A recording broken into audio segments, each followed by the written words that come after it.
प्राचीन काल में हिमालय की गोद में स्थित सत्यलोक नामक एक गांव था, जहां धर्म और प्रकृति का सामंजस्य अद्वितीय था। इस गांव का शासन एक दयालु राजा सूर्यवर्धन करते थे, जिनकी सूर्यदेव के प्रति गहरी आस्था थी। सूर्यवर्धन ने सूर्यदेव से वरदान स्वरूप अद्वितीय शक्ति प्राप्त की थी। सूर्य की पहली किरण के साथ उनकी ऊर्जा दोगुनी हो जाती थी। सत्यलोक में चंद्रकला नाम की एक युवती रहती थी। वह चंद्रमा की चमत्कारी कला में निपुण थी।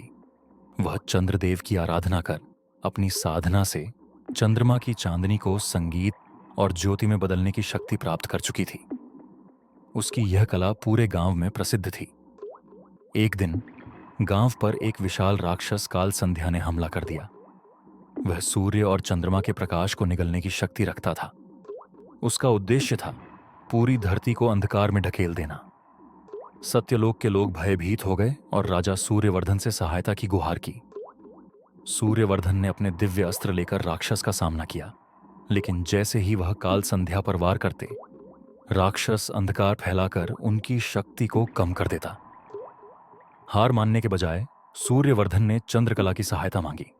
चंद्रकला ने अपनी साधना का उपयोग करते हुए चांदनी को तेजस्वी ज्योति में बदला। उसने चंद्रमा की शीतल रोशनी से ऐसा जाल बनाया जो काल संध्या को स्थिर कर सके। सूर्यवर्धन और चंद्रकला ने मिलकर एक योजना बनाई। चंद्रकला ने अपने जाल से राक्षस को रोका और सूर्यवर्धन ने अपनी सूर्य शक्ति से राक्षस पर प्रहार किया। इस प्रकार अंधकार का अंत हुआ और सत्यलोक में फिर से प्रकाश फैला। गांव के लोगों ने दोनों की विजय का उत्सव मनाया।